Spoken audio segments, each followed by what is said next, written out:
എല്ലാവർക്കും പുതിയൊരു job information വീഡിയോയിലേക്ക് സ്വാഗതം. കേന്ദ്ര സർക്കാർ സ്ഥാപനത്തിൽ ജോലി നേടാൻ ആഗ്രഹിക്കുന്നവർക്കായി ഇതാ ഒരു സുവർണ അവസരം. SSC ആണ് അവസരമൊരുക്കിയിരിക്കുന്നത്. കേന്ദ്ര സർക്കാരിന് കീഴിൽ വിവിധ വകുപ്പുകളിലാണ് ഒഴിവുകൾ റിപ്പോർട്ട് ചെയ്യപ്പെട്ടിട്ടുള്ളത്. ഓൺലൈനായാണ് അപേക്ഷ സമർപ്പിക്കേണ്ടത്. ഓൺലൈൻ അപേക്ഷ സമർപ്പിക്കേണ്ട സമയം 9/6/2025 മുതൽ 4/7/2025 വരെയാണ്. ഓൺലൈൻ അപേക്ഷ സമർപ്പിക്കേണ്ട അവസാന തീയതി 4/7/2025 ആണ്. ഓൺലൈനായി ഫീസ് അടയ്ക്കേണ്ട അവസാന തീയതി 5/7/2025 ആണ്. Central secretariat service, intelligence bureau, ministry of railways, ministry of external affairs, department of post, ministry of communication, CBI, narcotics തുടങ്ങിയ വകുപ്പുകളിലേക്കാണ് ഒഴിവുകൾ റിപ്പോർട്ട് ചെയ്യപ്പെട്ടിട്ടുള്ളത്.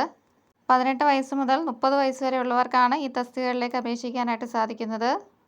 നിലവിൽ 14,582 ഒഴിവുകളാണ് റിപ്പോർട്ട് ചെയ്യപ്പെട്ടിട്ടുള്ളത്.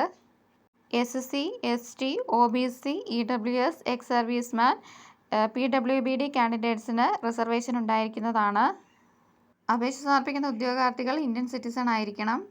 ജൂനിയർ സ്റ്റാറ്റിസ്റ്റിക്കൽ ഓഫീസർ തസ്തികയിലേക്ക് അപേക്ഷിക്കാൻ വേണ്ടുന്ന വിദ്യാഭ്യാസ യോഗ്യത അംഗീകൃത സർവകലാശാലയിൽ നിന്നുമുള്ള ഏതെങ്കിലും ഒരു വിഷയത്തിലുള്ള ബിരുദമാണ്. അല്ലെങ്കിൽ 12th സ്റ്റാൻഡേർഡ് ലെവലിൽ മാത്തമാറ്റിക്സിന് 60% മാർക്കുള്ളവർക്കും ഈ തസ്തികയിലേക്ക് അപേക്ഷിക്കാവുന്നതാണ്. അംഗീകൃത സർവകലാശാലയിൽ നിന്നും ഡിഗ്രിയിൽ സ്റ്റാറ്റിസ്റ്റിക്സ് ഒരു വിഷയമായി പഠിച്ചവർക്കും ഈ തസ്തികയിലേക്ക് അപേക്ഷിക്കാം. സ്റ്റാറ്റിസ്റ്റിക്കൽ ഇൻവെസ്റ്റിഗേറ്റർ ഗ്രേഡ് 2 തസ്തികയിലേക്ക് അപേക്ഷിക്കാൻ വേണ്ടുന്ന വിദ്യാഭ്യാസ യോഗ്യത അംഗീകൃത സർവകലാശാലയിൽ നിന്നുമുള്ള ഏതെങ്കിലും ഒരു വിഷയത്തിലൊരു ബിരുദമാണ്. പക്ഷേ സ്റ്റാറ്റിസ്റ്റിക്സ് ഒരു വിഷയമായി പഠിച്ചിരിക്കണം. മറ്റു തസ്തികകളിലേക്ക് അപേക്ഷിക്കാൻ വേണ്ടുന്ന വിദ്യാഭ്യാസ യോഗ്യത അംഗീകൃത സർവകലാശാലയിൽ നിന്നുമുള്ള ഏതെങ്കിലും ഒരു വിഷയത്തിലുള്ള ബിരുദമാണ്. തത്തുല്യ യോഗ്യതയുള്ളവർക്കും ഈ തസ്തികയിലേക്ക് അപേക്ഷിക്കാവുന്നതാണ്. അവസാന വർഷ ബിരുദ വിദ്യാർത്ഥികൾക്കും ഈ തസ്തികയിലേക്ക് അപേക്ഷിക്കാം. അപേക്ഷ സമർപ്പിക്കുന്ന അവസാന വർഷ വിദ്യാർത്ഥികൾ 1/8/2025 മുന്നായി വിദ്യാഭ്യാസ യോഗ്യതകൾ നേടിയിരിക്കണം. 18 വയസ്സ് മുതൽ 30 വയസ്സ് വരെ ഉള്ളവർക്കാണ് ഈ തസ്തികകളിലേക്ക് അപേക്ഷിക്കാനായിട്ട് സാധിക്കുന്നത്. SC, ST, OBC, PWBD കാൻഡിഡേറ്റ്സിന് ഏജ് റിലാക്സേഷൻ ഉണ്ട്. SC, ST കാറ്റഗറിക്ക് 5 വർഷവും OBC കാറ്റഗറിക്ക് 3 വർഷവും PWBD കാൻഡിഡേറ്റ്സിന് 10 വർഷവുമാണ് ഏജ് റിലാക്സേഷനായി വരുന്നത്.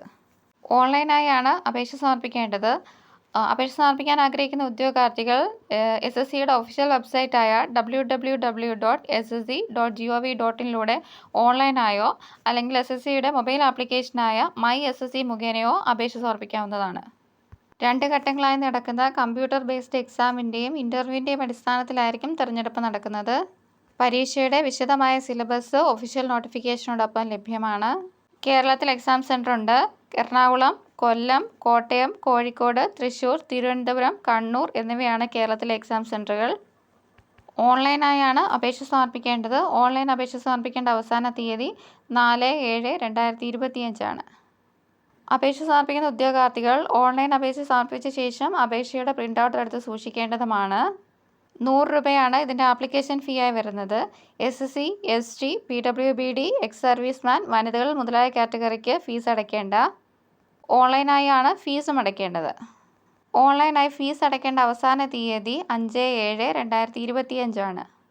കേന്ദ്ര സർക്കാരിന് കീഴിലുള്ള വിവിധ വകുപ്പുകളിൽ ഉയർന്ന ശമ്പളത്തിൽ ഒരു സ്ഥിരജോലി നേടാൻ ആഗ്രഹിക്കുന്നവർക്ക് ഒരു സുവർണ അവസരമാണ് സ്റ്റാഫ് സെലക്ഷൻ കമ്മീഷൻ ഒരുക്കിയിരിക്കുന്നത്. അപേക്ഷ സമർപ്പിക്കേണ്ട ഒഫീഷ്യൽ വെബ്സൈറ്റ് www.ssc.gov.in ആണ്. അപേക്ഷ സമർപ്പിക്കേണ്ട അവസാന തീയതി 4/7/2025 ആണ്. ഓൺലൈനായി ഫീസ് അടയ്ക്കേണ്ട അവസാന തീയതി 5/7/2025 ആണ്. അപേക്ഷ സമർപ്പിക്കാൻ ആഗ്രഹിക്കുന്ന നിശ്ചിത വിദ്യാഭ്യാസ യോഗ്യതയുള്ള ഉദ്യോഗാർത്ഥികൾ ഈ അവസരം പരമാവധി പ്രയോജനപ്പെടുത്താനായിട്ട് ശ്രമിക്കുക. നിശ്ചിത വിദ്യാഭ്യാസ യോഗ്യതയുള്ള നിങ്ങളുടെ കൂട്ടുകാരിലേക്കും ഈ വിവരം എത്തിക്കുക. ഇതുപോലെയുള്ള ജോബ് ഇൻഫർമേഷൻസ് വീഡിയോസ് ലഭിക്കുന്നതിനായി ചാനൽ സബ്സ്ക്രൈബ് ചെയ്ത് ഫോളോ ചെയ്യുക. Thanks for watching.